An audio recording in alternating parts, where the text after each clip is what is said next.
Good morning. Welcome to the Monday meeting of the BOCC. We'll go through agenda review. I think looks like Tracy, building and planning is the first one on there.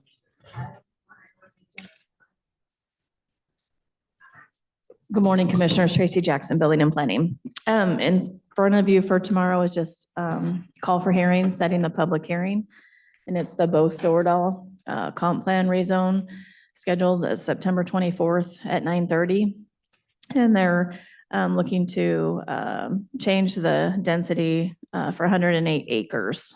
It's a procedural requirement. It's just part of the process for them to be able to change their, to make some housing out there for family. Changing it. What's the basic change they're requesting? I knew you were gonna ask that.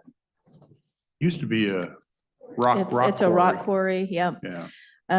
They're going, it's 9 parcels in total. 7 right now are light manufacturing, 2 are zone residential.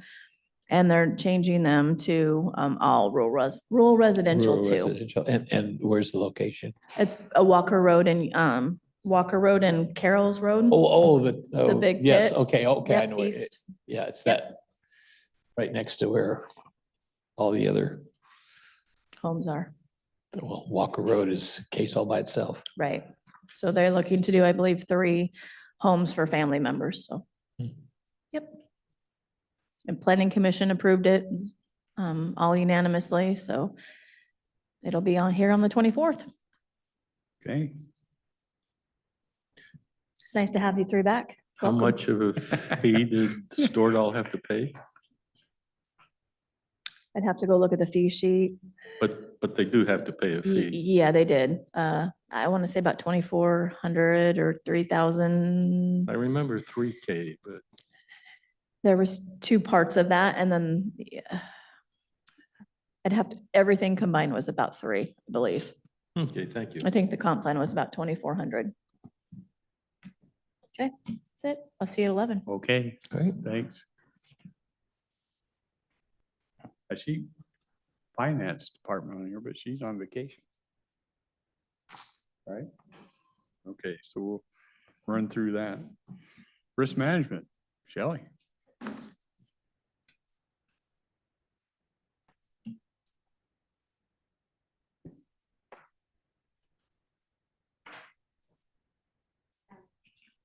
Shelley Pierce, Risk Manager. We've got copies of a new resolution that I'll pass out to you. That's at item 8 for tomorrow? Yeah, okay. Thank you. Thank you.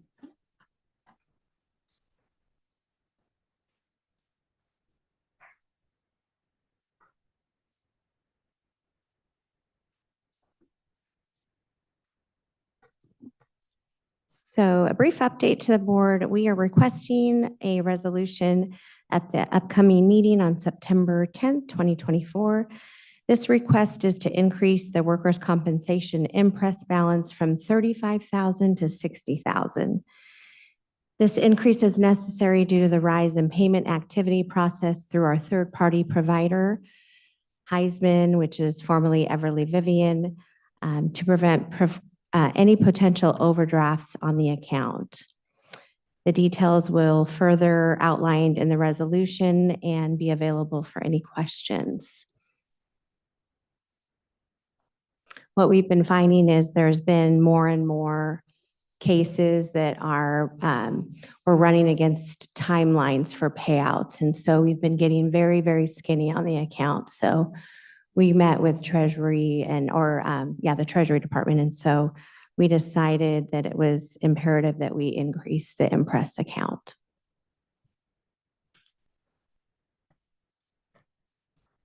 I assume this is identical to what we've passed in the past, and our legal team has reviewed it and everything's good. And our finance person has reviewed it. Correct. That should cover it. Okay, thank you. Okay, thanks, Shelley. Uh-huh.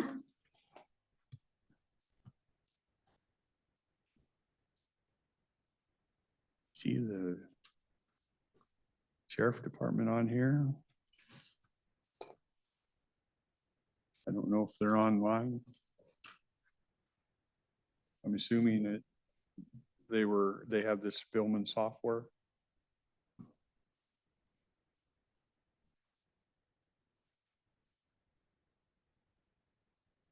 Okay, I don't see the sheriff, but Spillman software is what they use for communication. Law enforcement records. Yeah. Mhm.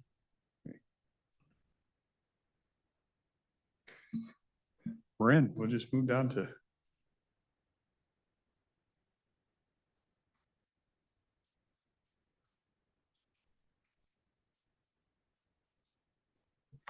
Good morning, Marin Fox, Director of Corrections. We have on the agenda tomorrow a contract with a food service provider, Trinity. We went out to bid and received bids from two companies, Summit, which is our current contractor, and Trinity. We chose the lower cost option, which was the Trinity. It's a one-year contract with 4 one-year extensions, so basically a 5-year contract. Currently, we're paying on a sliding scale with Summit, $2.16 a meal. With Trinity, that will go to $1,962 a meal. So it's going to be a little bit lower. And the juvenile price goes from $2,448 to a flat $2. Wow, so actually decrease. So I've been a little confused a lot confused in the past, but particular to this one. Sure. Can you give me an all-in price per meal? So what does this pay for? And then in addition to that, you've got some other costs, right? Sure. So this pays for all of the food costs and 3 cooks. Including cooks? Mhm. And we have a jail, a kitchen manager that is a county employee. So that is an additional cost. But this meal price includes everything in the kitchen, all the food, the meal planning, all of that. How do you deal with the cleanup and waste disposal of packaging and all that? That's just on the overall jail overhead? Correct. I'd have to look. I can't remember if that's part of like the paper bags and all of that. That might be a county cost, but I can get back to you on that. I'm not positive if that's in or not. So in any event, if we use the $2 number, we're not above $3, all costs included. Right. No, I would not think so. Yeah, in fact, you should be well below that. Right. Okay, thank you. Mhm. So what's their strategy for cutting costs? Why would they be able to cut costs when the other company doesn't? Well, they also provide our commissary services and the tablets we use in inmate areas. So I think they may have some leverage just because they're already in our facility providing some services. Oh, okay. So they're That's a looking- good question. they're looking at an overall relationship. Okay. Yeah. And we look at the menu, of course, and compare it to what we're serving now. So it's a comparable menu to what the inmates are receiving. We do 2 cold meals and 1 hot meal a day. Yeah. And Summit wasn't a lot more expensive, but it was more expensive than Trinity. And it's basically a 5-year contract. You have 1 year with 4 yearly extensions. Do those extensions have escalation costs for food? Yes, and Chris will be on the formula. meeting tomorrow and he'll be able to tell you what that is, but that's built into the contract. Yeah, Formula for that? Okay. CPI. Mhm.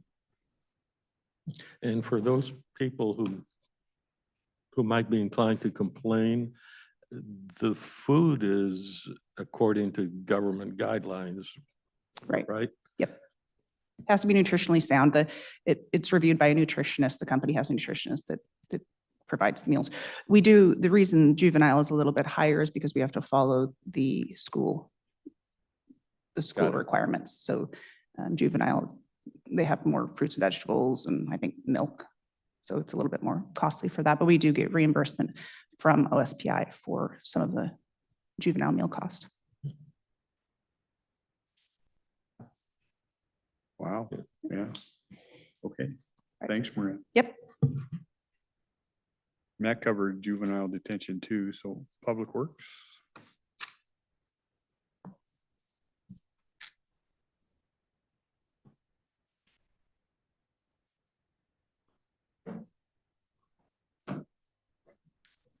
Good morning, Susan Eugenius, County Engineer. Public Works has two items on the agenda for tomorrow. The first is a call for bids for the high-density polyethylene pipe that we use up at the landfill. We use those to continue our gas collection system. And the other item that we have is an amendment. This is going into the new cell that's being built. No, this is what we use it as we stack up garbage. You have to extend the gas wells up. So it's an operational expense to keep our gas collection system expanding as we add more garbage. So our other item is amendment number 2 with RH2 Engineering for the Tudo water system improvements. It's a design increase of $35,000.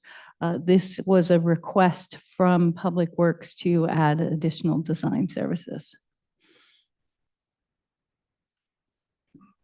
Weren't we were trying to look for more capacity on this? This was some additional electrical work that needed to be Different than done. that, I know. Yes,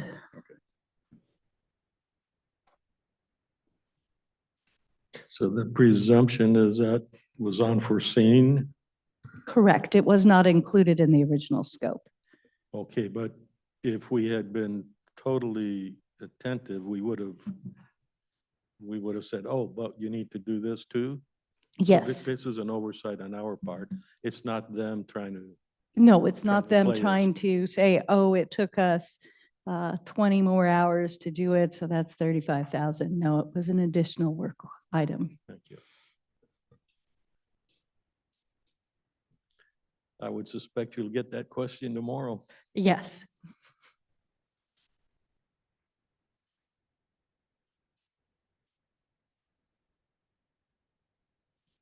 Okay. Mike Moss, Public Services Director, sorry. We also have a motion item tomorrow, number 11, a bid award to WeatherGuard Inc. for removal and replacement for the annex roof. Total amount a little over 191,000. We did get 4 bids in for this project. Of course, WeatherGuard being the lowest. The next lowest was only $5,000 more. The due dates were August 27th. It is just a bid award, but we're asking tomorrow for a bid award and execution if possible. We did get all the contract paperwork received last Friday from WeatherGuard. So if we can get it both executed and awarded tomorrow, they could start work sooner than later and get done before the rains come. So if not, we'd have to push it back a week. So the motion is just approving the bid award. So we have to add something else to the Yep. motion? Correct, a bid award and execution. Sometimes we put them both together as a package. But a lot of times we don't get the paperwork back from the contractor in time, but since we have and with the weather, it could say and execute. Bid award and execution. Be awesome. Thank you. I see we closed out because we did the HVAC over there. Correct. They don't have to disturb any of that stuff. Do not know. Yeah. What, you think government does it backwards sometimes? Well, just Not, check. not Cowlitz County. Just checking.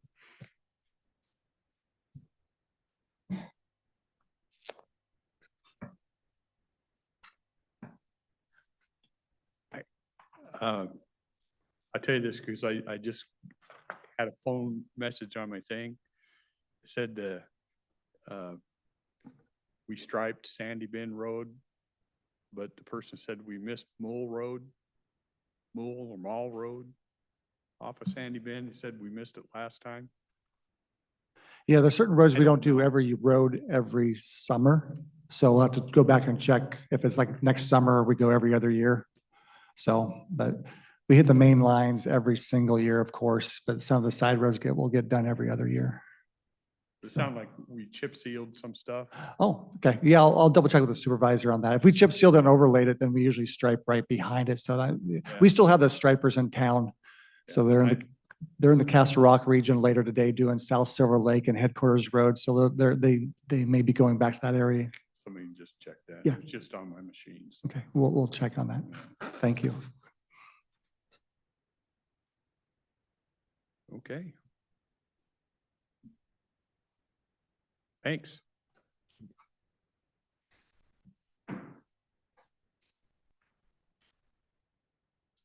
Health and Human Services, Gina. Now for the little tiny amount of money.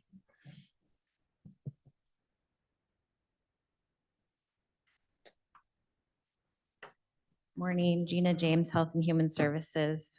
Yes, we have just a small amendment on the agenda tomorrow. This is an amendment to our consolidated homeless grant with the Department of Commerce. So they're adding some HEN funds, the Housing and Essential Needs funds that were, part of it was a miscalculation from the original grant agreement that we saw an amendment for earlier this year for last fiscal year. And so this amendment is adding some of that for this current fiscal year. There was also some additional funds approved by the legislature that are being included in this amendment as well. Those are some of the funds that we have talked about using for like some of our coordinated entry contracts or other document recording fee contracts. So we've started doing that, and these additional funds we would look to do that with as well. Also on the agenda is the pass-through contract we have with Lower Columbia CAP. So we're passing down the portion of the HEN funds to Lower Columbia CAP for this current fiscal year. And the state contract is a 2-year contract, so we've just started the second fiscal year of the contract. We usually see the application for the next fiscal year come out sometime in the winter when we start working on that. Any questions? So of the $502,500, how will that be used? As an example, maybe 2 or 3 examples that will span the gamut?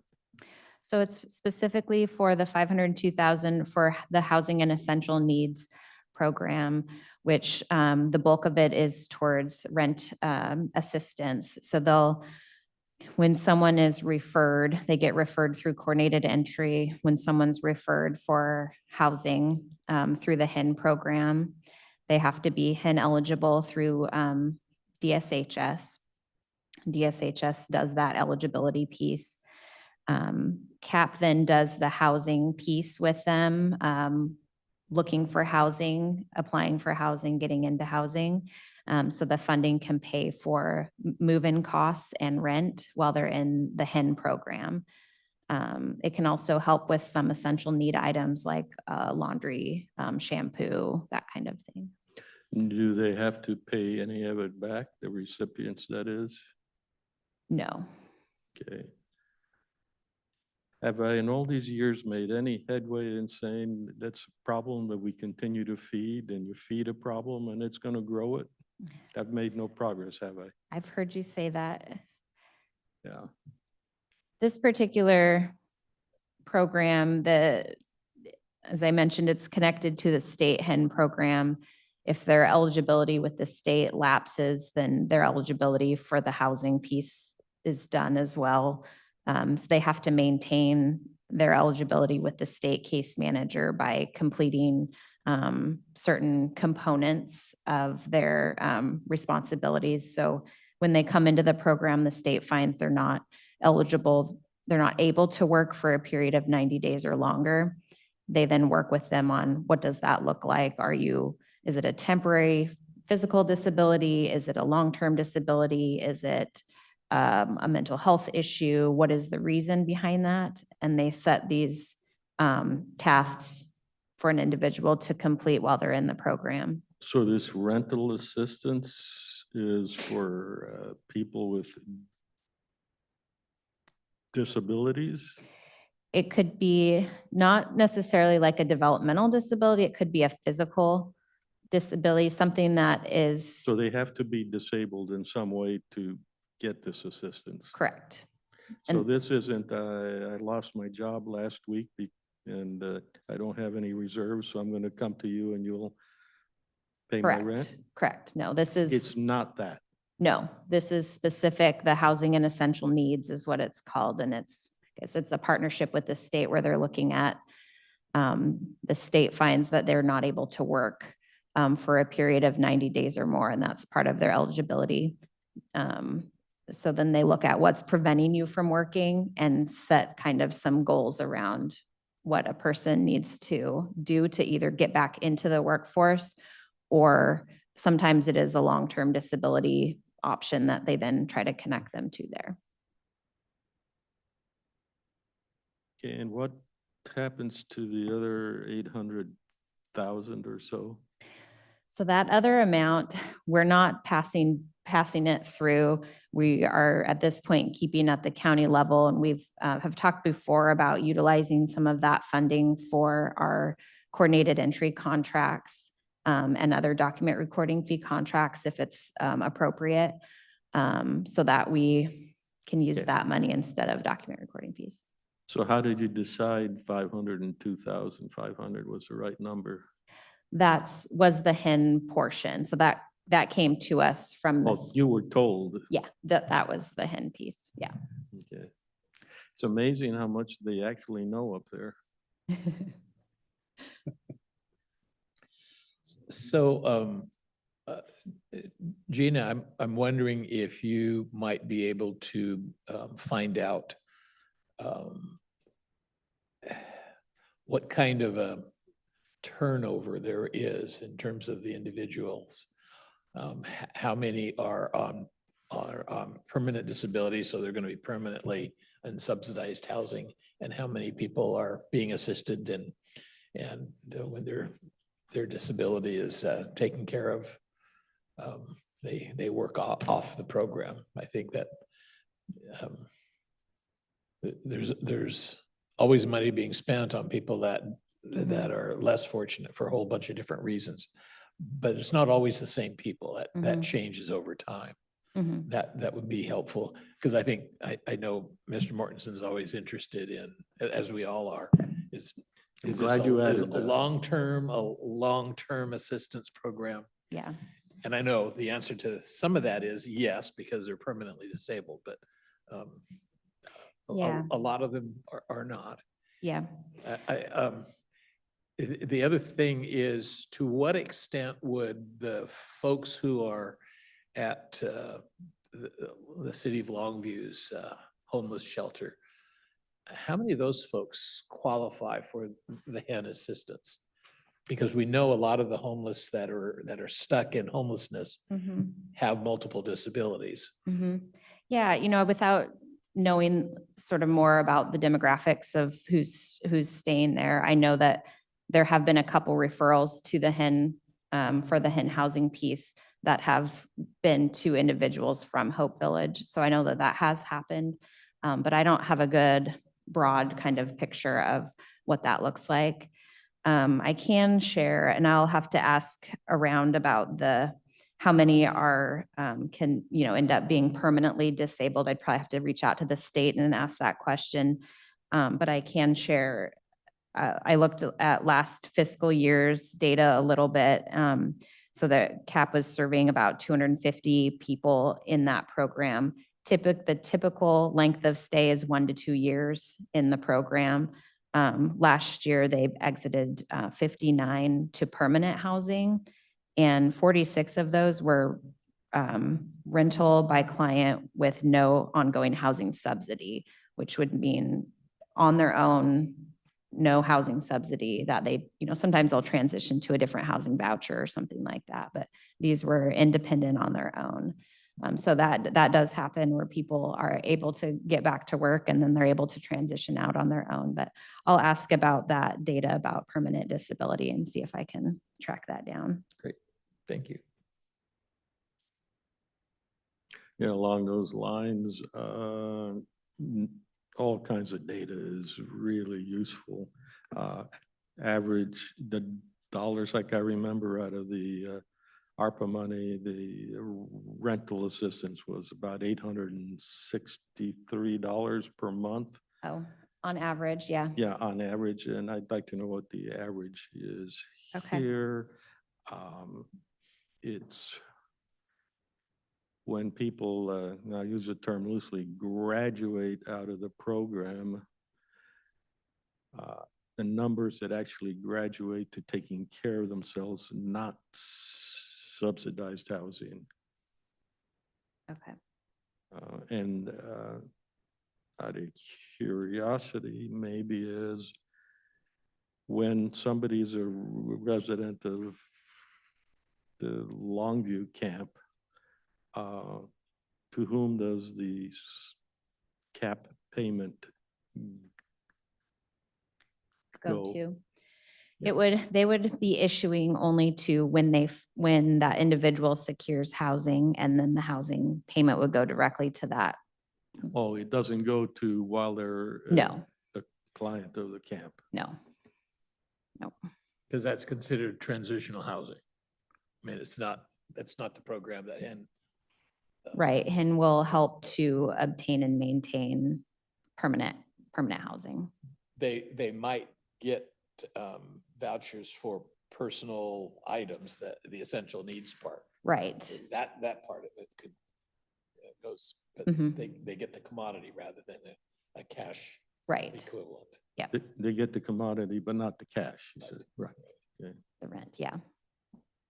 You know how that is, how that happens? I mean, is there a truck that pulls up outside the camp? For the commodity piece. Yeah, With the HIN program, it's issued in the form of a small gift card to the dollar store. So, the dollar store is one of the only stores that doesn't have, you can't buy cigarettes or liquor or anything like that. So they can get some of just those basic essential items that they may need that way. So that's been the easiest way to do it. still can pick up the monster drinks probably. Probably. I know, those are everywhere.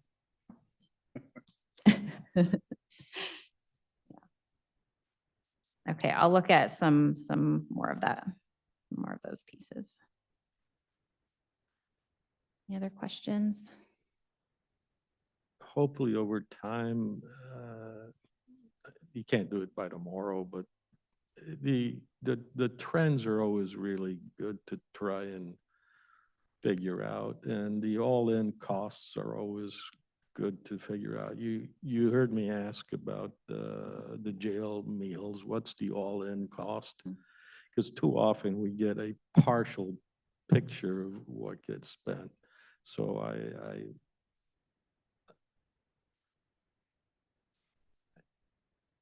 as well as in business and in the government, I don't trust very many of the numbers I get because they don't do a holistic analysis of the costs.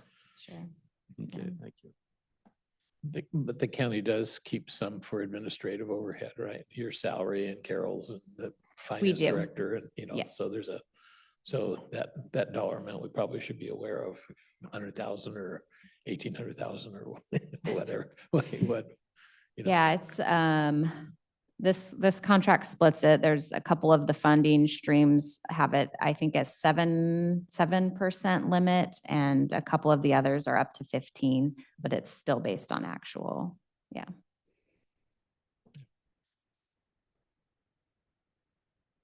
But I was talking not only that, because in fact, it's very hard to figure out Gina's time because it's spread over so many things she does. So I don't have any pretenses there that we're going to nail down $1.05. But I suspect recipients get Medicare money, or the service providers gets Medicare money. In other words, this client is costing beyond what HEN costs because they've got all these other services that go in. And from my seat on the ADSWA, the Agency on Aging, disabilities of agency. Southwest Washington, Yeah. the AAAs. There's a lot of money there. I mean, their annual budget is 30 million or just a bit more. Mm. And they have what's the fund called? The accumulated fund. We have to keep increasing the amount that they're allowed to keep because the ADSWA here in Southwest Washington is very efficient. I haven't heard any complaints. And they do the business and they actually make money. Mm. So I can't fault them for doing that. I just know that there's a lot of money out there and Mhm. they take care of all kinds of problems, but they don't abuse it. Yeah, yeah. I mean, and that's part of the challenge with looking at an overall, trying to get an overall average or cost, right? Is, Yeah. you know, we don't know all of the other services or all of the other things that people are accessing, so. Yeah. Yeah. They grant us about 8.2 million. What do we usually spend? These are reimbursement accounts, right? Yeah, yep. This, what we usually spend, that's a good question. I'll look back. This year's contract is the highest it's ever been because there was some additional funding sources included. We haven't historically spent out the contract and I don't anticipate that will happen this time around either. I'm wondering, are we, is it moving this way or is it flat or? I know, I can look back off the top of my head. Yeah. It's changed a lot over the last couple of years, so, yeah.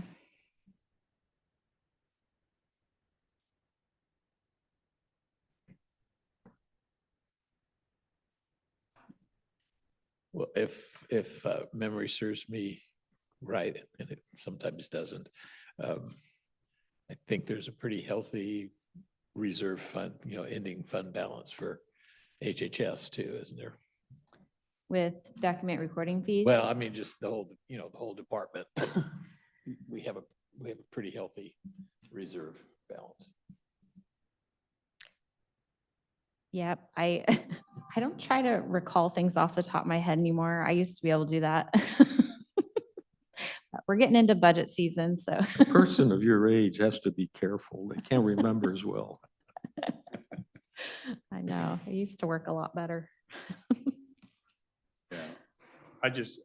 The reason I asked, I was just trying to get a handle on if the need or at least the expenses are growing or are they just kind of holding flat? I mean, if we only spend 5 million, it's not like we get 3 million into reserves. No, You know, No. It's not that case. right. Okay. Yeah.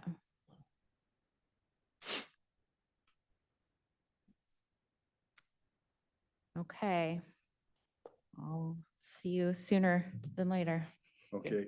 Thank you.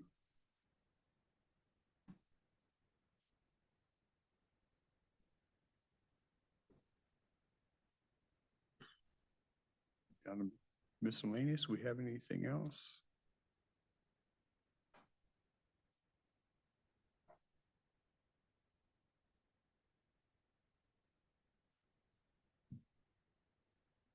Good. You don't have anything?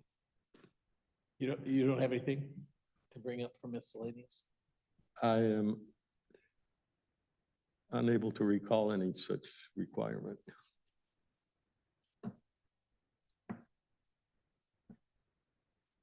So 11 o'clock, we have, okay.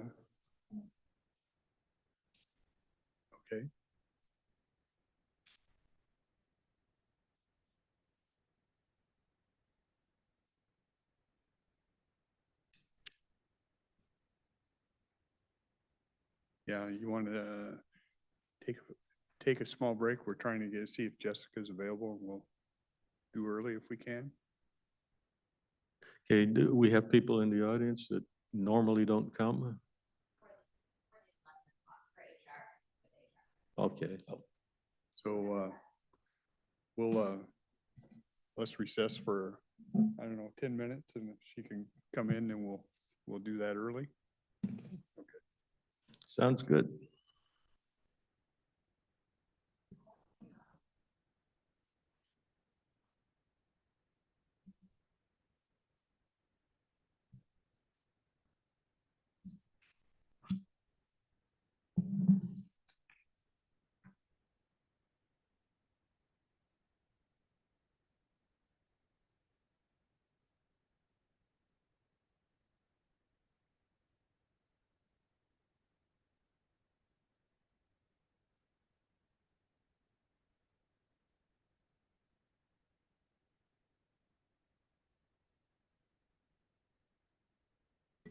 Good morning.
Okay. We're back. We'll head into HR.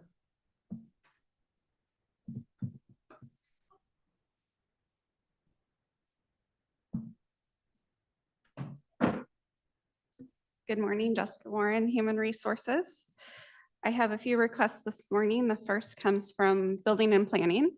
They're requesting to fill a senior planner position. This wouldn't be a new position. This would just change a current associate planner to senior planner.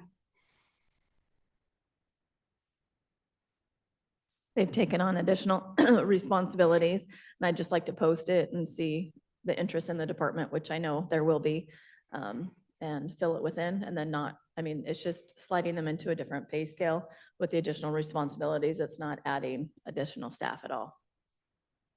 So if somebody takes it, then we don't have an opening as a. for We an won't have assistant another planner. opening, no. If you'd like, I can ask a question, but I don't have any. Perfect. Yeah. We like those. Okay, thank Okay. you. Yeah. Next item comes from the Health Department. They are coming back to the board to request to fill their local emergency response coordinator. The employee resigned in May of this year. It was previously requested, and they're back with some more information. Good morning, Gina James, Health and Human Services again. We brought this position a couple weeks ago to the board. There was kind of some questions. This is the local emergency response coordinator. We've had this position for quite a few years. It's the funding for it comes from the Department of Health Consolidated Contract. This position works with our local community partners quite a bit in helping with emergency preparedness and response. So we invited some guests here today just to help kind of share their experience working with this position and how they've maybe contributed to the work. So we have Scott Neves and Marissa Hutchinson here to maybe help talk about the work and answer additional questions. We may be right here. I can move to-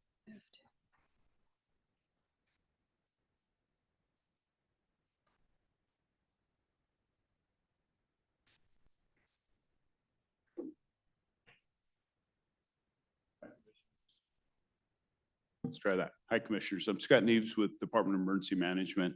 The LERC is an integral part of emergency response. Almost every disaster has a health and human services component to it. Specifically, we worked with the LERC on our comprehensive emergency planning, the subsections on mass care, mass sheltering. They worked on our countywide mass fatality planning and mass fatality planning. We worked, they were a key component in developing training countywide. Last year, we brought a national recognized instructor in on mass fatality planning, and they were an integral part of putting that together. They have spent time with our Southwest Washington Type 3 incident management team and our liaison between Health and Human Services and that Type 3 team. They are also an integral part of any time the Emergency Operations Center is stood up. They come in and help put any or address any of the Health and Human Services components for that. Over the last several years, we've been working with our local skilled nursing facilities. They're required by the state to have emergency planning piece. So we've worked hand in hand with the health department, the LERC position to get training out to the skilled nursing facilities and to help them meet the state and federal requirements. I think that's it. If there's any other questions, at least on the local level, I know Marissa wants to talk about regionally and at the state. Marissa Hutchison. I live here in Cowlitz County and serve Cowlitz 2 Fire and Rescue as a commissioner. And then I work in a regional capacity in the public health healthcare sector as well. just to give you kind of an idea of some of the responses that this position supports, when we have supply chain disruptions from things like landslides that impact I-5, that position is an integral part of that coordination effort to ensure that we don't have a disruption to healthcare delivery in our community. We've talked a lot about some of those high consequence, low frequency events like, the Cascadia earthquake, things like radiation exposure, chemical response exposure. If we had a large contingent of law enforcement or fire personnel who were exposed to a substance during the course of a response, this position would help coordinate the medical countermeasure delivery. And other aspects like Scott spoke about, that regional coordination for emergency operations centers is really key. You do really need someone with a particular medical public health background to serve in this role well. And it has been a large contributor in our response community locally.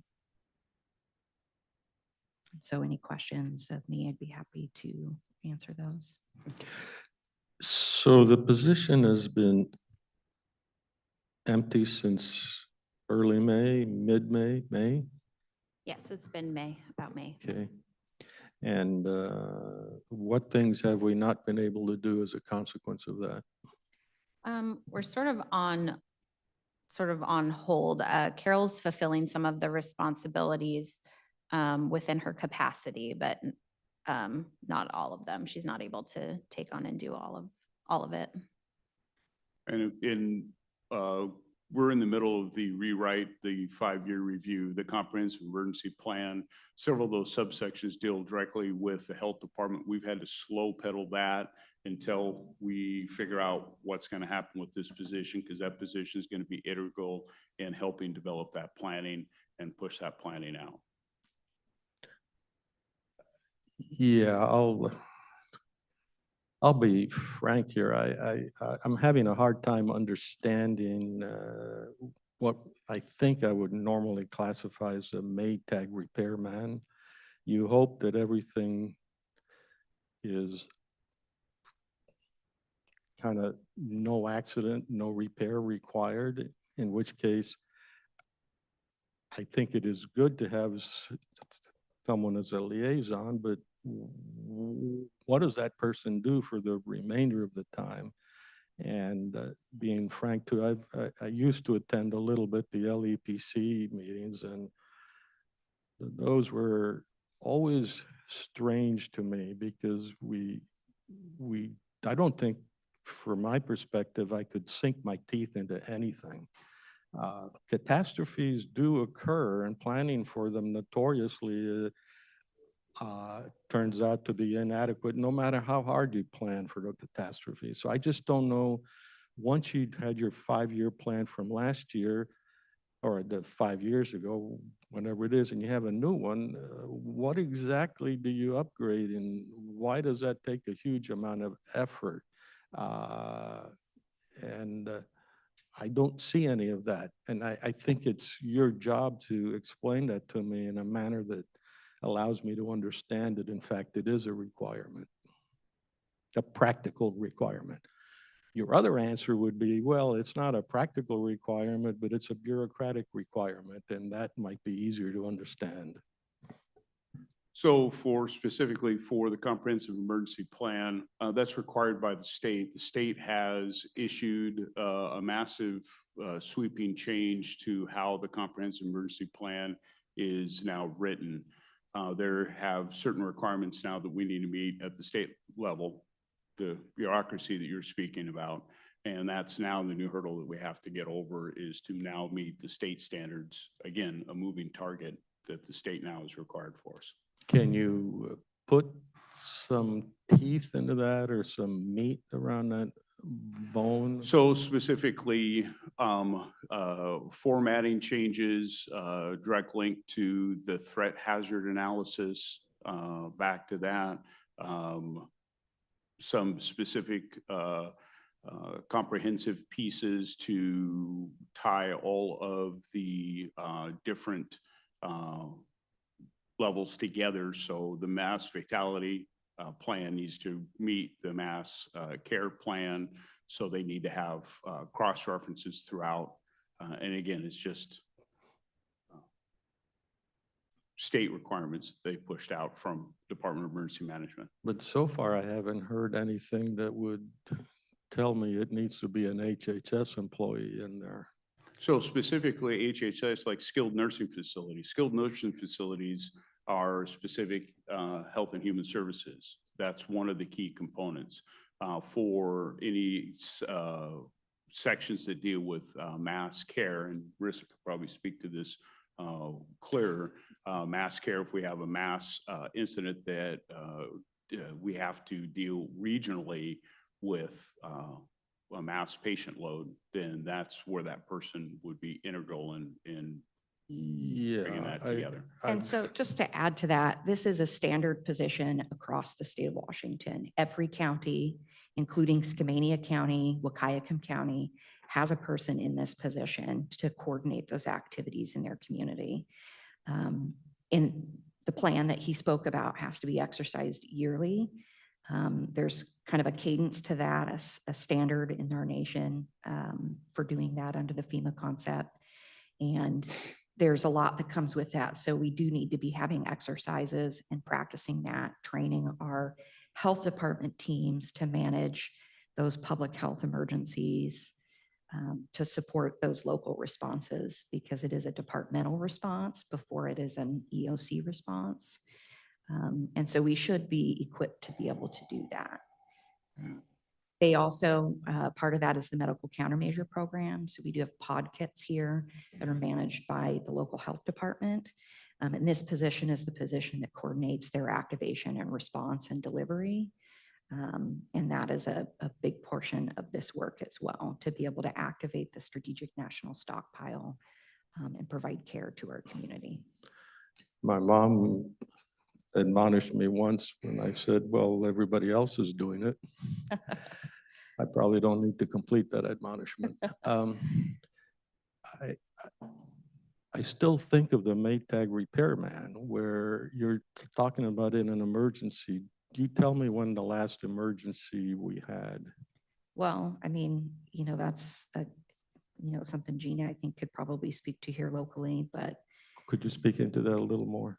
regionally, we have some responses all the time and they vary, but we exercise constantly. And if we don't have a person in this position, we can't even do that portion of this as the exercising. So I would say that, depending on what your local vulnerability is, I do recall, for example, we had an Ebola person of interest a couple of years ago that would be pretty significant for our community, and a wide variety of those things. We had the Hassa Pool chemical fire a couple of years ago.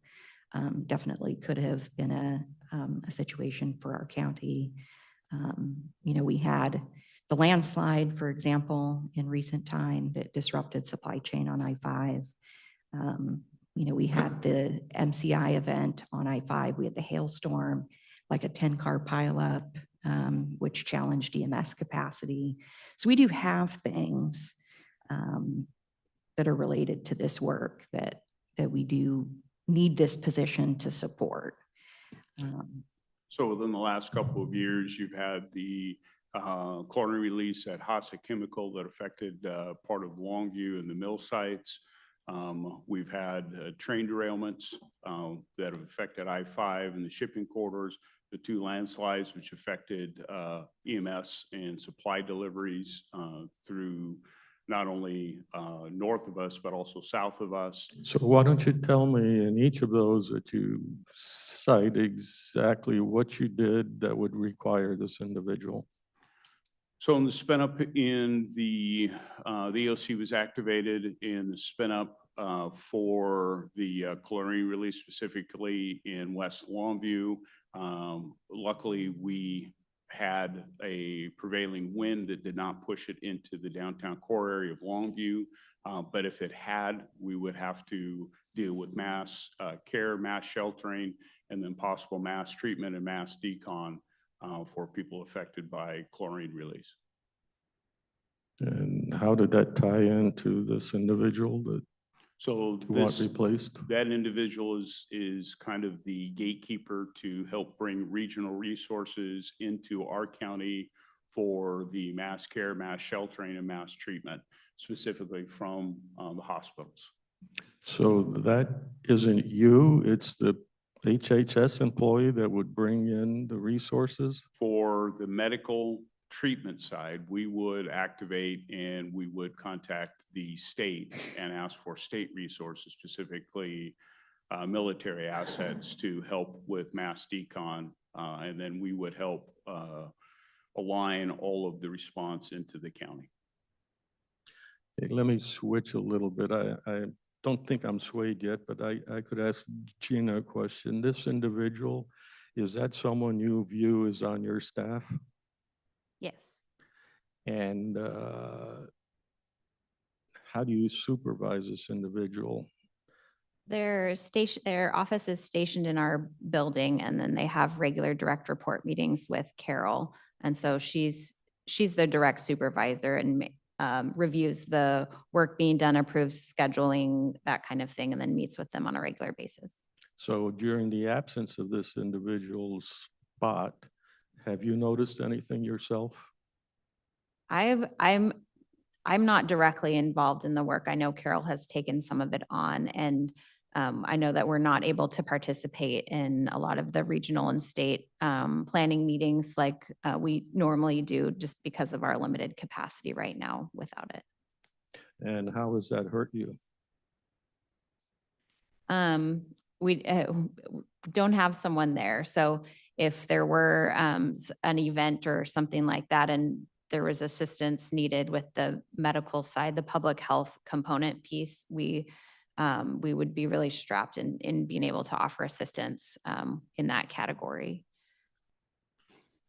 So I'll stop. So one of the experiences that I've had with the EOC concept was when the emergency was declared for COVID response. And we mobilized, and there were a lot of people involved in the meetings, implementing the plan, finding out what the plan was, changing the plan. But what I remember is everybody had other jobs. That during the emergency, you focus in on dealing with the emergency because the planning was done. The thing that I always have in the back of my mind in a position like this is, so what are they doing the rest of the time while we're waiting for the emergencies to happen? I understand the importance of the plan, but is it a 24, I mean, is it a Maytag full-time job? job when we don't have the emergency? And I guess that's where I need a little bit more information too. What are they doing when we don't have an emergency? And I don't know if there's a way of illustrating the various tasks that they're spending their time on. Because that word coordinating doesn't have a whole lot of meat to it. I don't know what that means. Are they sitting around waiting for another meeting, or are they working on other things? And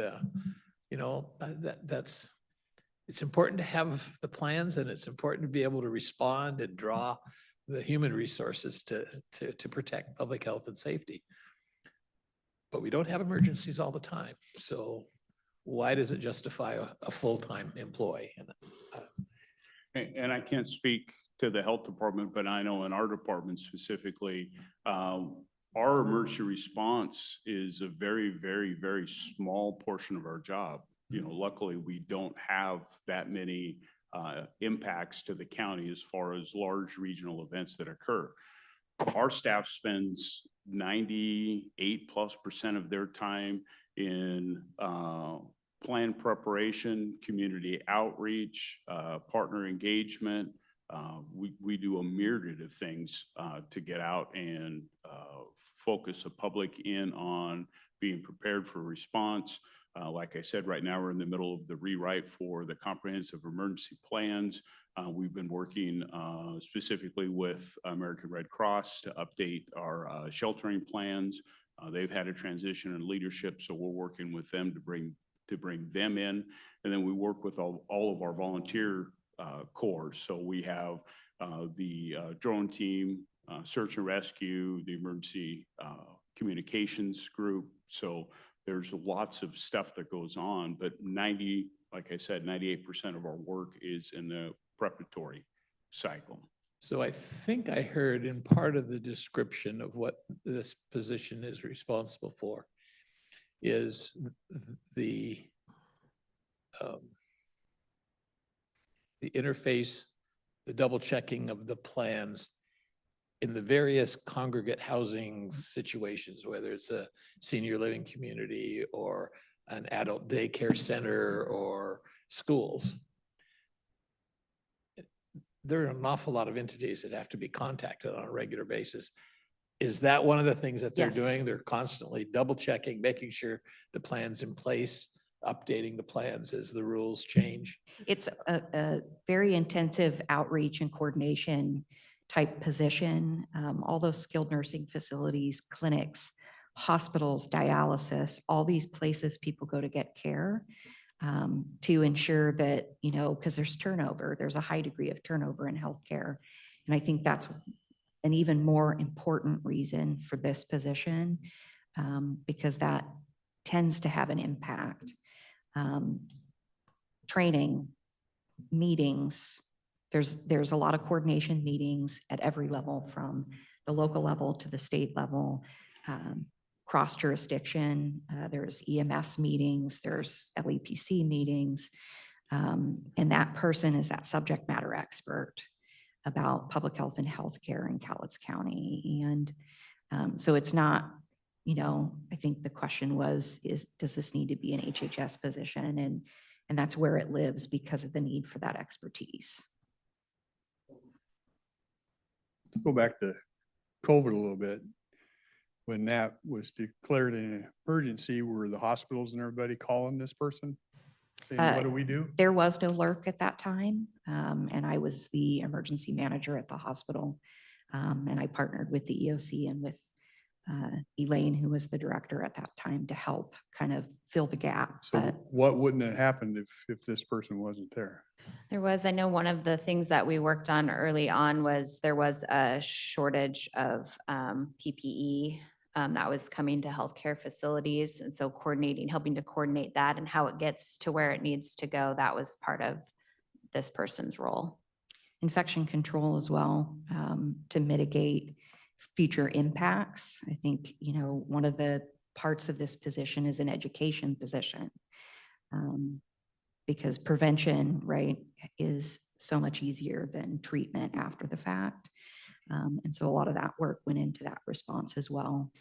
And that's just one of many different types of responses. And I think, hopefully it's a long time before we have to see something like that again, but having that expertise from this position to help that response, I think would have been a better outcome than not having that response.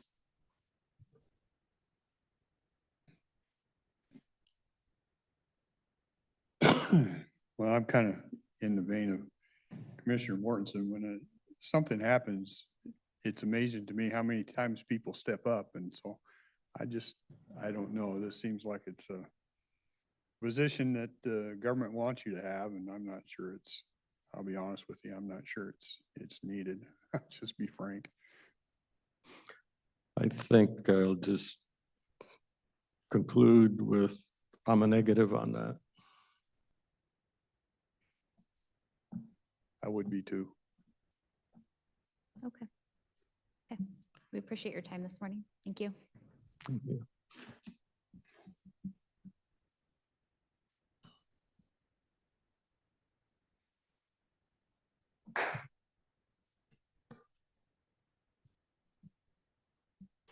Last item I have is an executive session for collective bargaining. Are there 2 executive sessions? Oh, yeah, Bailey has one too. Okay. So how long do you think, Jessica? 10 minutes. 10 minutes? How long do you think, Ms. Bailey? Ken?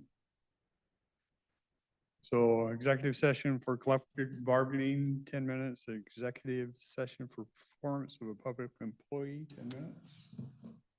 We will do those. Thanks.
The board is extending the executive session for a period of 5 minutes until 11:36 a.m.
The board is extending the executive session for a period of 5 minutes until 11:42 a.m.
Okay, back from executive session.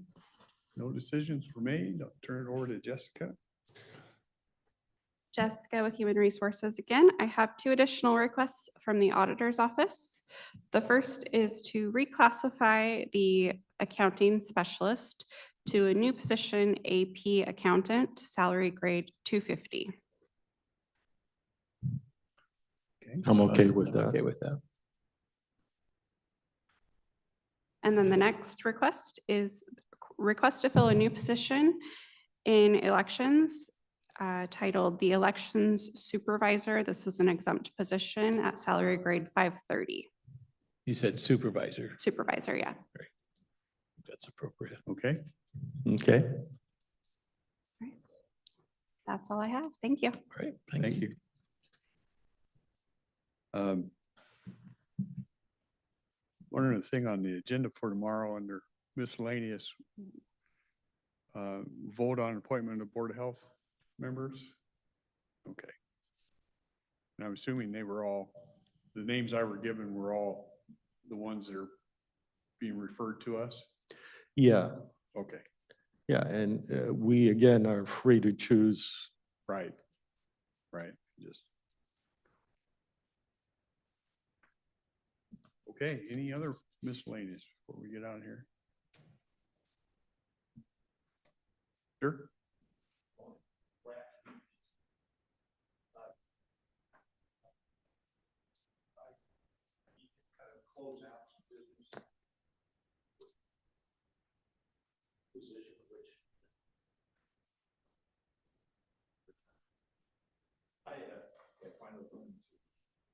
Is the mic on? Jim? Is the mic on? Please, I all know, you all know that okay, let me get to business. Thank you for.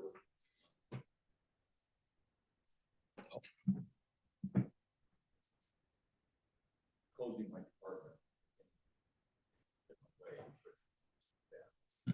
My wife.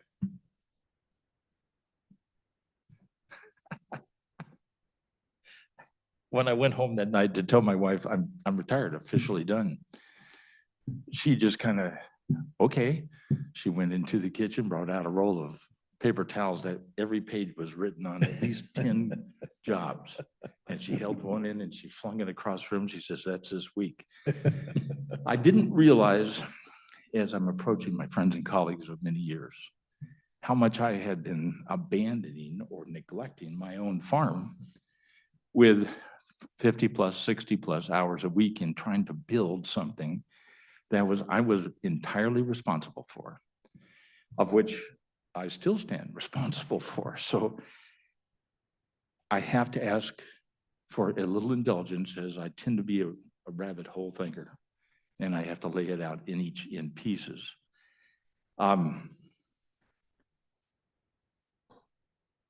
Cowlitz County needs to dredge. There's just no, I can honestly prove it to you scientifically. I've gone about researching now for several years. It needs to do. Alluvial channel reconstruction is the proper terminology. And that was what I was working for. When I was given the distinct privilege of putting together my own department called reclamation and remediation, my job was to build a composting operation that would pay for itself. My job was to then utilize that composting program to plant, revegetate the spoils at LT1 to make it functional, to eradicate infectious weeds, as well as just to provide ground cover. But the number 3 most significant thing that I designed back then was for shoreline stabilization and reconfiguring that channel. That had to be done. The amount of shoreline erosion was off the charts then, and that's been, I think for Mr. Dahl, who wasn't here then, it's been about 12 years ago, 12 or 13, when I hatched my ideas and made them known to Public Works. And then it took 10 years longer getting sustainment at it. because I had to keep building it. I had to keep perfecting it. And the biggest problem I had was getting it through state regulatory agencies and permitting. And every step of the way, it's been a fun ride while they dodge, move the conditions, the requirements. You comply, submit, only to be rejected at the first level because they just don't approve of biosolids, for example, being composted and being spread or utilized near a water source, to it, the Toutle River or the Cowlitz. And even though I overcame, even though I overcame every stumbling block legally, not just opinion, I was able to negotiate intervention through a Dr. Sarah Brown with the University of Washington. As you will know and learn ahead of me, I'm certain you did, ecology doesn't like to do anything and take the liability. They want somebody else to carry the liability. So they'll help design, they'll help approve, only if someone takes the liability. And so we concurred in meeting early on, everything would be deferred to Dr. Brown. And she would decide the methodology that which I had created. I got that approval. I got that sustainment. But we still had a wild ride getting ecology to open the door and do the job. Let me do the job. 2 years ago, please correct me on time, I looked at Commissioner Weber because he was kind of my handler, if you want to call it that. But nevertheless, about 2 years ago, I was given the opportunity to take the project and go forward and actually make a department, make a functional department for reclamation, remediation, and shoreline stabilization, river dredging. I created it. Public Works was fantastic. Savannah Clement sat down, we've got to create this thing, what's your pay, what's your title, all this sort of good stuff. And for each of you, I did sit down with Savannah and I chose a lesser wage than what my credentials hold and require, let alone the new credentials that I was constantly adding each month to put validity to the decisions I was making environmentally. And so I chose just a low supervisor's wage and a true project manager. And I have a lot of contacts in the field now. And I did then, sir, gentlemen, pardon me.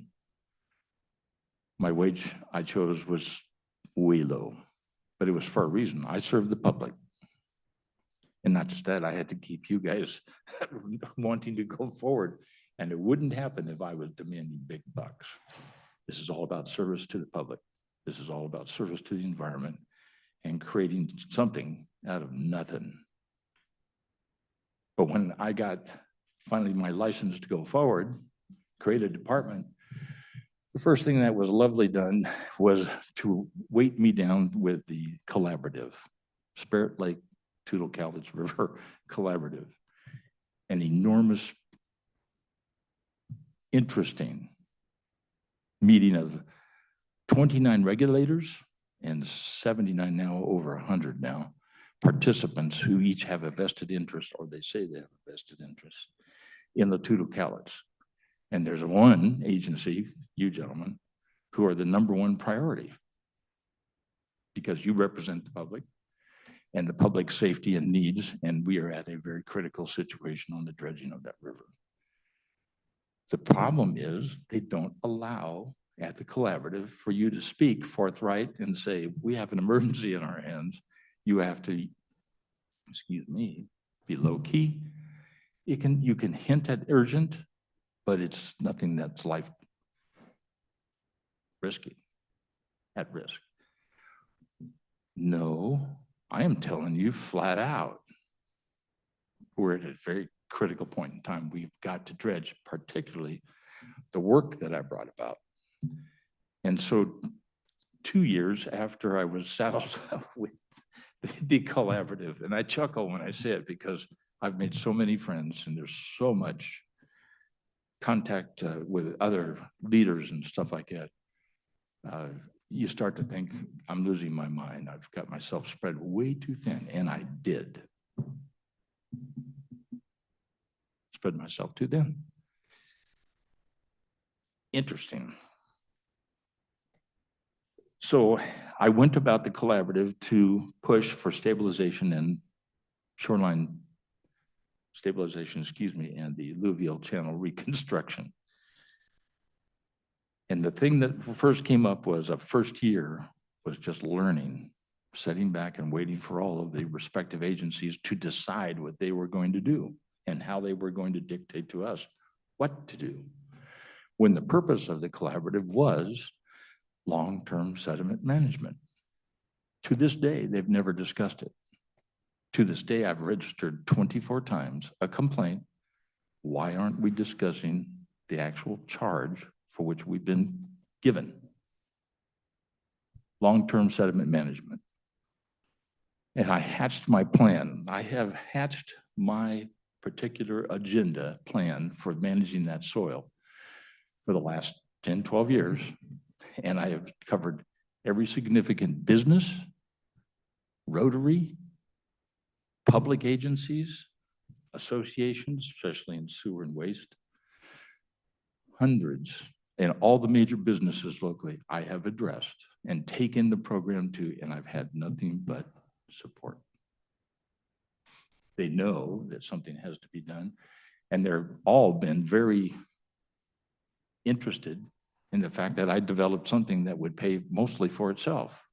That was an unheard of thing, and I stand by it. It's our responsibility first. Let's find some way to fund this thing without putting the burden on you gentlemen. But I've got the collaborative. So finally a break came when we had our one and only lab, I think it was you call it, or a work detail. I'm sorry if I looked to you, Commissioner, because I need to make sure I'm communicating. So we had a workshop, Commissioner Dahl. In that workshop, I presented that. They actually pushed me to the forefront. I'm the only one that knows or thinks he knows how to manage that soil. And I prevailed. And Army Corps came to me and asked, you made the comment, LT1 was their responsibility. They created it. And Army Corps said, you're right. But I said it in such a way, non-accusatory, just that you built it. There wasn't enough money to finish it. We need to get busy and we need to finish it. So would you help me out, please? And the chief did. She brought to me a particular form, section 14, of which you're acquainted with. And I filled that 14 out just to get started. And I want to say, I read it. It is a small work detail permit grant. So I read it 1,000 times. LT1 is a small portion of the total. Actually, let's look at this thing. Let's change our perspective. We have 75 miles of shoreline we need to contend with. So I wrote the small permit for 9 miles. LT1 all the way down to Horseshoe Bend on the Cowlitz. Yes, I was playing with their minds. Yes, I was actually playing a chess game with newfound friends who really did care. It's just overcoming all the obstacles of internal regulation, stipulation by their managers. So I went down to Portland because they accommodated the deaf old guy so they could have a one-on-one with regarding my section 14. They put it on stay. This is primarily for Commissioner Dahl because he's the one that's going to be going forward from this point forward. And he's not been informed properly. Nobody ever asked me. That's your opinion. No, sir. But if I may, Army Corps took that section 14 and said, we have to move it up to regulatory because of the size of which you wrote this small job. That's exactly where I needed to be. And that's exactly where I wanted to be. And that's exactly where I needed to get it for you so that we could actually discuss alluvial channel reconstruction, dredging. To back up another rabbit hole for the last buku years, I also developed and designed out three different methods of how to Can you dredge. explain where we're going with this? Like We I need said to at the get to an beginning, I have a endpoint at some couple point in of time. 'Cause rabbit holes. if you want to talk about history, I don't know how long I want to sit here and just regurgitate the I'm history. just about done Okay, because I'm exactly where you need to be. And by that, I mean Army Corps pushed it into regulatory. And I was at the time, because I believe it was May 18th, Friday, whatever, 17th or 18th. We held the meeting with conservation out there. I had just finished 3 days prior with regulatory, the second agent that I was referred to, Omar Ortiz, and the other one was Brad Johnson. They are solely responsible for the regulatory end of entering that water to do a job. And both concluded, have very little responsibility. I'm sorry, I'm told they have very little responsibility. The gal that heads that down there said they don't really have any responsibility over that. I'm glad to hear So your opinion. I'm just regurgitating what I'm told by their boss. And that is who, please help me out. You remember, I sir? don't know where we're going. Which boss, please, because I've talked to, and I've been working with multiples. I need to help It's not you. your concern anymore. Go ahead, finish up. Okay, it is a concern. Because if you're not asking the right boss, you don't know what he's advising you on. Nevertheless, both have given me the list of sections that they want me to fill out and proceed to a select or modified dredge, to wit, LT1, all the way down to, through the city of Castle Rock down to Horseshoe Bend. And I had it verbally done with a list of what they wanted me to write the day that I met with conservation commissioners at the LT1 for what to do, how to fix that problem. And I was pretty excited about it because the final closing deal with the regulatory division was that they thought they could have a little extra money. They have it in hand to help us fix a blowout on the Tootle Park Road. So I felt pretty good. There's been a lot of work, a ton of work. Now I'm going to add one more rabbit hole just to frustrate you. March came to conservation meeting, the ecology set in and semi complimented themselves about 112 functions where they had driving through Lewis, Cowlitz, and Clark. They go from farm to farm to farm, and they, from the roadway, they evaluate it to see if it's compliant with water quality or sediment issues. I got irate. I don't know what oath you guys take for your office, but 40 plus years ago, my oath was to protect and to serve and to provide for the people the rights and privileges to exercise their constitutional freedoms. I've always done that. I can't break myself of that habit. What they were doing going from farm to farm, they were sending letters of correction. Think of it like a citation. What they didn't know, what they didn't remember, was that we had an interlocal agreement with conservation and ecology that a citizen who was sanctioned by letter could approach their conservation for remediation and mitigation. So we'd go in, we'd identify, we correct, we send a letter of fulfillment to ecology, and it's over with. Very few citizens know about it. But I knew about it. So I invited their inspector, if you want to call it that, take me on a ride, show me what you do. I know how to build a case. And he did. And I said, now I want to show you a farm I've got responsibility for. I want you to evaluate it. I'm the manager, I'm the sole responsible person for it. I want you to evaluate it, pardon me, the same way that we just did all these other farms. And let's see what you say. So he was really good, very mature, very capable young man. And he evaluated LT1 and said, oops, I don't know what to do here. He says it doesn't comply in any way. This is a disastrous situation. And he also knows that it's due to a natural event. I said, okay, if that's your conclusion, I want a citation. Give me a write-up. We need to get this in front of ecology, which has been absent from the collaborative, especially water quality, which is the #1 leading agency.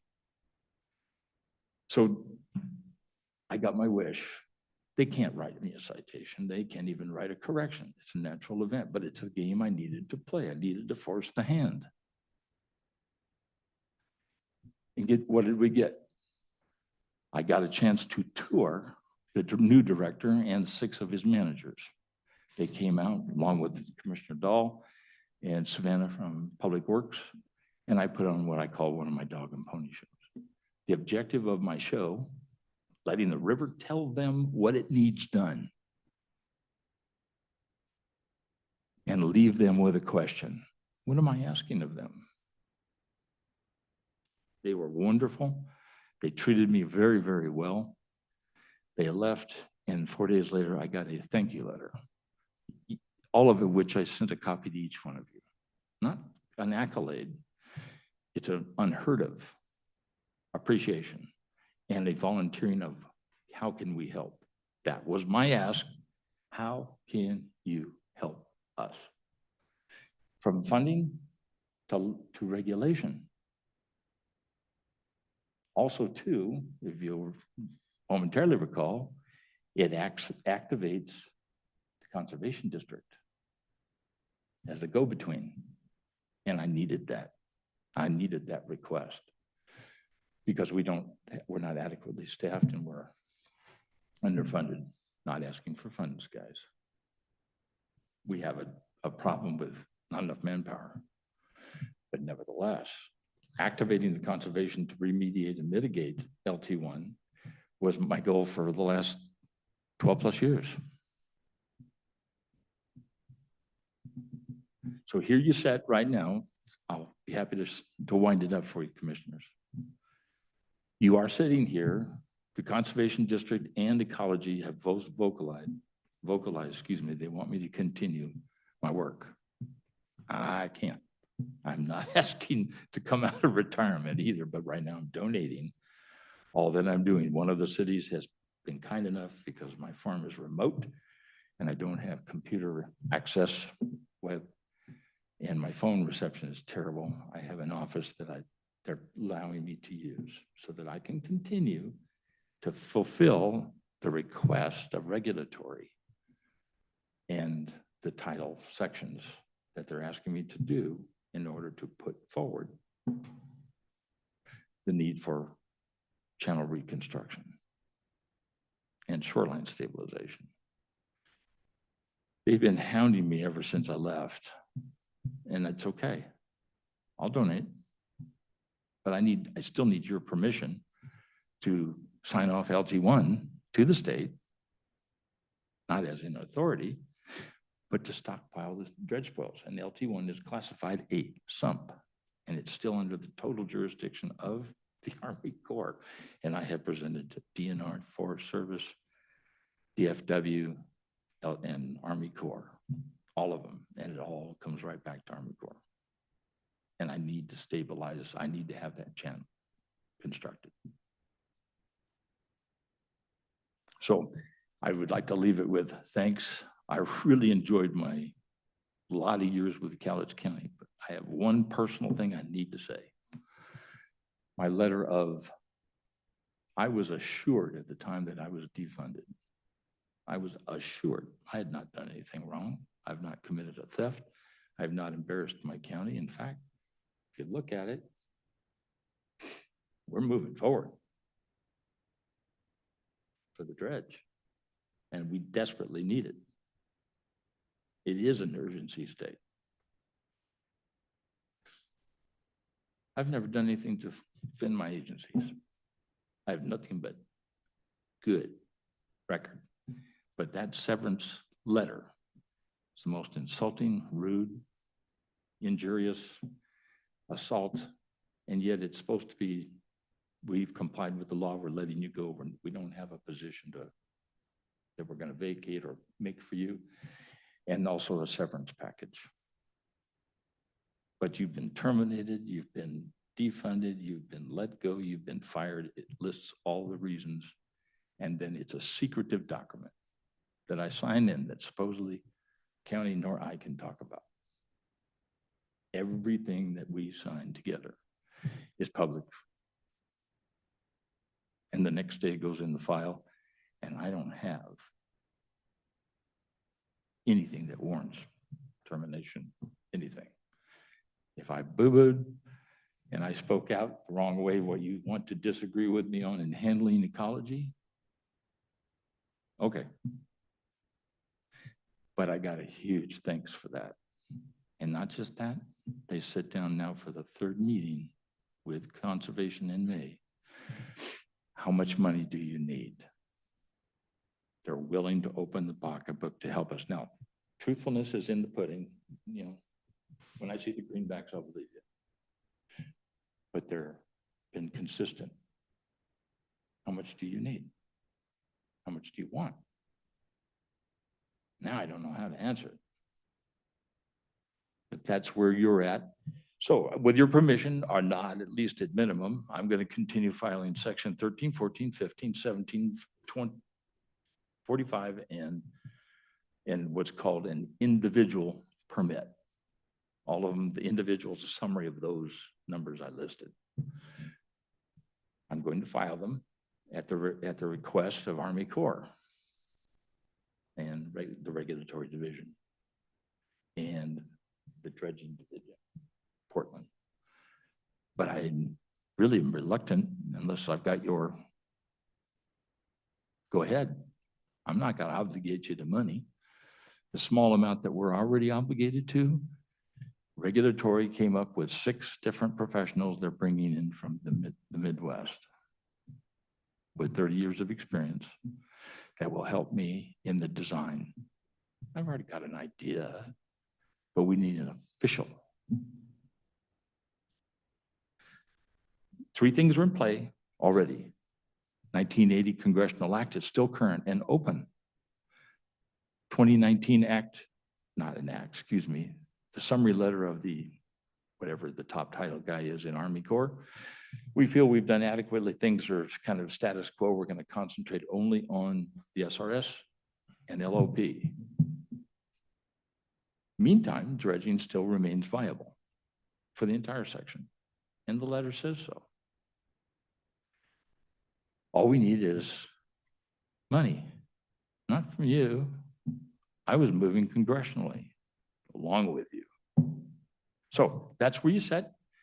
And the last thing, besides, love you guys, I gotta go, is you're holding tons of my literature, printouts and manuals and stuff that I have bought or I have copied, none of which are proprietary by true definition. Nothing. Many of them are just copies of some of these letters that I've been able to find in Army Corps and Feds. Many of them are manuals. Can we please cease and desist with this game? I got to pay 16 cents a page up at, you know, from 10 and above, and I've got 4 totes back there that you're having to babysit. None of it's that you're going to use. It's all the stuff that I've been using, most of which I paid for. They said I have to show evidence, a receipt. I didn't keep them. You're welcome to look, but none of it. Anything that was proprietary is right here. Everything is totally compliant, and you have the computer, and you also have a bag of my thumb drives. Some of them with books, things I've amassed and acquired. Can we please release that stuff back to me so I can continue my work? Most of it's research. I don't know what anything else would matter to you. That is one question. There's 2 things before you. You got to decide. I'm going to be filing these permits, and I just need your moral support. I'm not asking for money. And Whatever yes, you I'd do like as an to- individual, you have a right to do. I'm But sorry. you- Whatever you decide to do as an individual, if you want to do that as an individual, that's up to you.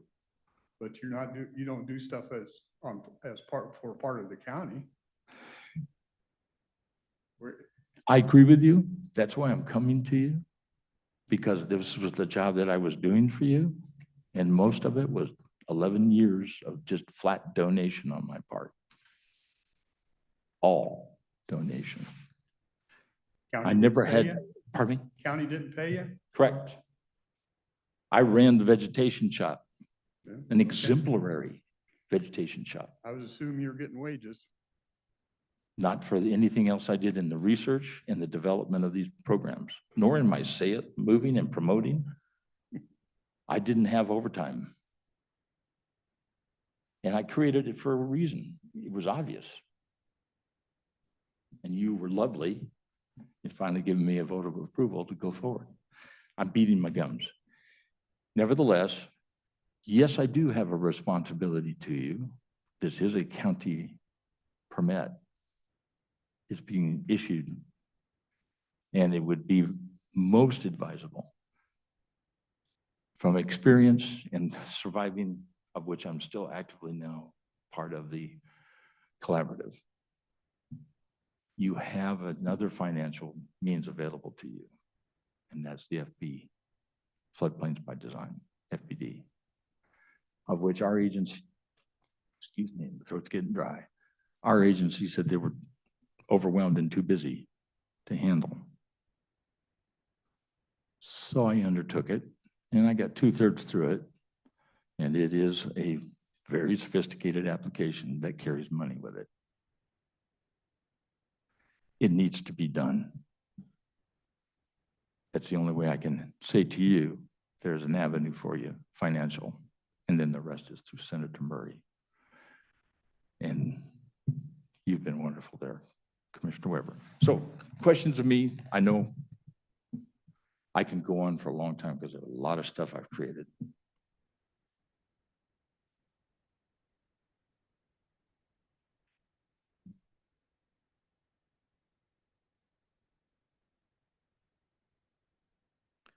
I don't know if my batteries failed or what. Forgive me. I'd rather laugh at something. No, I don't have anything.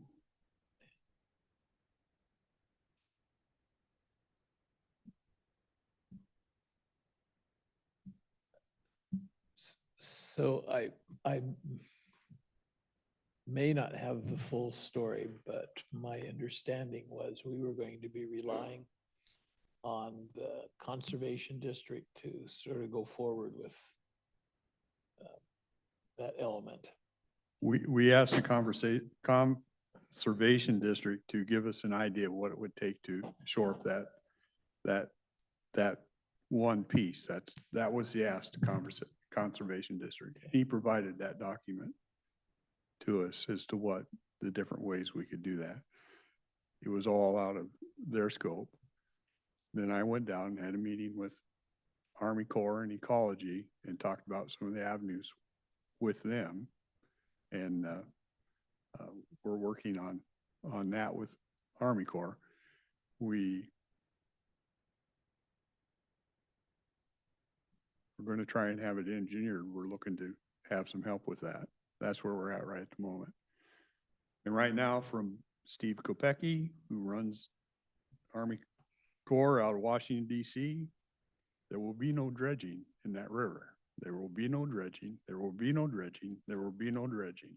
I don't know how many times I got to hear it from him before I believe it. But unless there's a change in mandate from the legislature, and we're working with our lobby group on that. So that's kind of where we're at with that.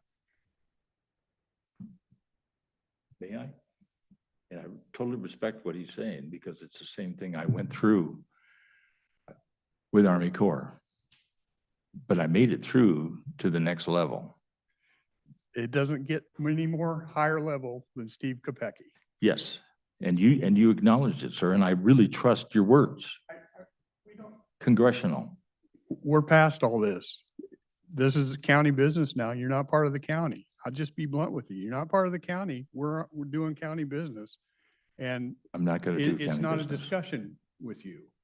It should be, It because shouldn't I can be. help you cut some No, you corners can't. that they forced on me that I overcame. It's in our hands. Correct. It's actually congressional hands because you're looking for funding. Exactly. And that's what Okay. we do. I would not disagree, and that's why I'm here. But what you need, You're here to complain about the way you were handled is what you're here to do. And you've had your time and we've given your time and I don't I'm mind. almost giving you your finished. time. But I'm not going to sit here all afternoon and listen to it. Well, like you said to me, sir, you're getting paid for it.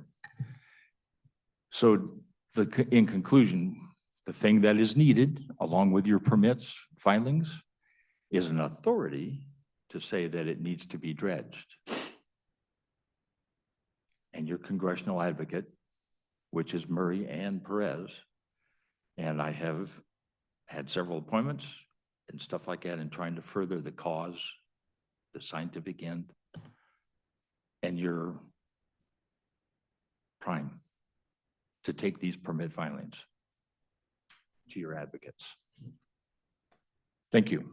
Is there anything? Can I get my stuff, please? It's nothing but manuals and tutorials. And that's, I really don't want to leave here Yeah. having to take more time off work. That's more of a, I think that's council question is what is county rights versus personal rights. It's, I don't know that it's a decision of ours.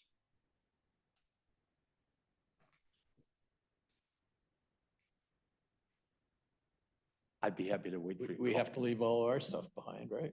Yeah. If there's a way, I mean, we don't necessarily need to hang on to them if we can legally release them, but I don't know how to do that. There's a good, strong portion of it that is strictly conservation. They're all the guidelines that I use to sit down, and make decisions like what you do. They're on hard plastic sheets. And they took them and dumped them out. And they are what I went through training. I've been volunteering with conservation for more than 17 years. I kept all my stuff together. And my thumb drives, books that have nothing to do with anything. So I will continue to drop in and go through it a page at a time. But I would love to hear a correct action. It's just junk to you. These are not official decisions, except for the permits. Right. With respect, thank you, Mark. And Commissioner Dahl. Thank you.